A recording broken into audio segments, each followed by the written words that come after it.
ఇక్కడ ముసిముసి నవ్వులు నవ్వుతాను.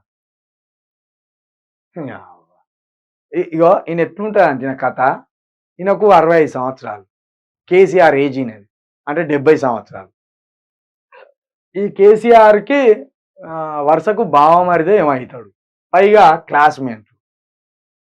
కేసీఆర్ కంటే ఎక్కువ చూడు కూరని లెక్క కథలు పడతాయి. ఇట్లా నుంపుగా మంచిగా రంగేసుకొని ఇప్పుడే డిగ్రీ అయిపోయింది అన్నట్టు మంచిగా మీసాలకు రంగేసుకొని ఇట్లా బిల్డప్లు కొడతా అంటాడు. కేసీఆర్ కర్మఫలం అంటే ఇప్పుడు కేసీఆర్ని తిట్టాలి, 4 రాట్లు ఎక్కువేయాలి. కేసీఆర్ను 1800 కోట్లు 2000 కోట్ల కాంట్రాక్ట్ ఇవ్వమని అడిగిండట ఈయన అల్లునికి, ఇయ్యలే. కథం పగవచ్చింది. తెలంగాణ అడ్డా అని గర్జించిన కేసీఆర్ కుటుంబాన్ని ఇప్పుడు కష్టాలు వెంటాడుతున్నాయి. అదేమిటో గాని ప్రత్యేక రాష్ట్రాల కోసం ఉద్యమించి అధికారంలోకి వచ్చిన పలువురు నేతలు కేసుల్లో ఇరుక్కున్నారు. స్వతంత్ర పోరాటం చేసిన వాళ్ళే కేసులు ఇరుక్కున్నారు. ఇదేం పెద్ద కథనా? అవినీతి ఎవరు చేసినా, ఏ ఆరోపణలు వచ్చినా ఎవరైనా కోర్టు మెట్లెక్కవలసిందే, ఎవరైనా జైలు శిక్ష అనుభవించాల్సిందే. ఇప్పుడు బీఆర్ఎస్ వంతు వచ్చింది. కొట్లాడి సాధించుకున్న ప్రత్యేక రాష్ట్రాలను సొంత జాగీర్లు చేసుకొని పాడి ఆవులుగా మార్చుకునే ప్రయత్నం చేయడమే ఈ అనర్థాలకు కారణం కాదా? డబ్బు సంపాదనకు అలవాటు పడిన నేతలను, అధికారులను సమాజం కూడా ఒక స్థాయి వరకు మన్నిస్తుంది. ఇప్పుడు కవిత విషయంలో కూడా జరుగుతున్నది ఇదే. ఇన్ని మాటలు అన్నా కూడా మళ్ళా ఈయనే రాధాకృష్ణ పిలిస్తే కవిత పోయి ఇంటర్వ్యూ ఇస్తుంది. ఎందుకంటే వాళ్ళకున్న వర్గ సంబంధం పోతుంది. ఆయన రాసుకుంటారు, మనం పోయి ఇంటర్వ్యూ ఇవ్వచ్చు అని వీళ్ళ ఛానల్కు మైలేజ్ ఇస్తారు. ఈయనను మండిస్తారు, ఈమెను మండిస్తారు. ఇప్పుడు ప్రవీణ్ సార్ ఉన్నాడా? మనం ఫోన్ చేస్తే ఇక పత్తా ఎత్తితే ఒట్టు. వీళ్ళకున్న తెలియలేదు ప్రవీణ్ సార్కి. మరి ఈ ప్రజలకు నా ద్వారా ఏం చెప్పబోతాడు ఇప్పుడు ప్రవీణ్? నా ద్వారా ఈ ప్రజలకు ఏం మెసేజ్ ఇస్తాడు, ఏ వార్త తెలియపరుస్తాడు అనేది లేనే లేదు. ఫోన్ చేస్తే కథం గజ్జున వనక ఫోన్ కట్ చేయ. జర నేర్చుకో ఆర్ఎస్ ప్రవీణ్ గారు, రాయకే నేర్చుకో.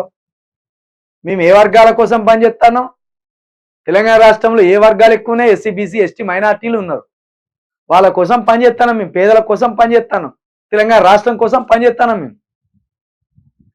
మా ఫోన్లు లిఫ్ట్ చేయకపోతే ఎవరి ఫోన్లు లిఫ్ట్ చేస్తాయని నాకు అర్థం కాదు.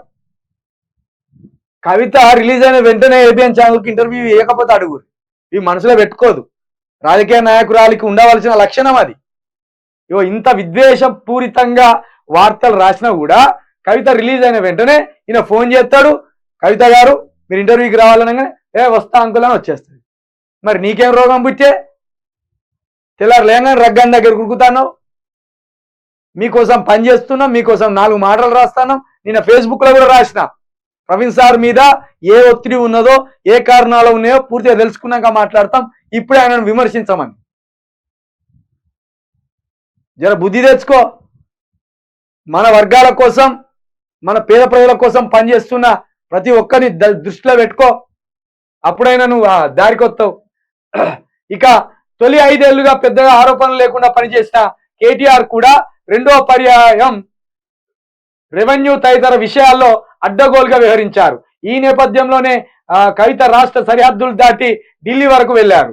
లిక్కర్ కుంభకోణంలో ఇరుక్కున్నారు. కవిత అరెస్టు సందర్భంగా అక్కడి పరిస్థితులను గమనిస్తే కేసీఆర్ కుటుంబం ఒంటరి అయినట్టుగా భావించవలసి ఉంటుంది.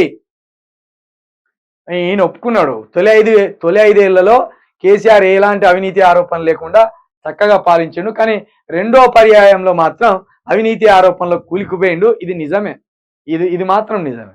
రెండో పర్యాయం ఎప్పుడైతే కేసీఆర్ గెలిచిండో అనేక తప్పిదాలు, తన అధికారం, కేసీఆర్ అధికారాన్ని ఎవ్వరు కూడా పోగొట్టలే. రేవంత్ రెడ్డి పెద్ద సిపాయానో, మోడీ సిపాయానో, వాళ్ళని చూసి ఓట్లేసినాను భ్రమ. రేవంత్ రెడ్డి కాదు, ఎవడు కాదు, కేవలం కేసీఆర్ తప్పిదాల వల్లనే ప్రజల ఆగ్రహానికి గురైండు, పక్కన కూర్చున్నాడు. దళిత బంధు అవసరం లేనిది, రైతు బంధు కూడా అవసరం లేనిది. రైతు బంధు లేనప్పుడు రైతులు పంటలు పండించలేదా? పుట్లకు పుట్లు వడ్లు తీయలేదా? ఇవ్వాల్సింది ఇచ్చినావు, మంచిగా కరెంట్ ఇచ్చినావు, నీళ్ళు ఇచ్చినావు, అది చాలు. మళ్ళా రైతుకు పెట్టుబడి సాయం ఎందుకు? ఇట్లా బడ్జెట్ నాగం చేసి పడేసుకున్నారు వాళ్ళు. కాబట్టి రెండో పర్యాయంలో తనకు తెలియకుండానే ఒక నియంత్ర ధోరణి లేకపోయి కేసీఆర్ ప్రజల చేత తిరస్కారానికి గురైంది తప్పించి కేసీఆర్ని ఎవ్వడు ఓడగొట్టలే. ఇది నిజం. ఇక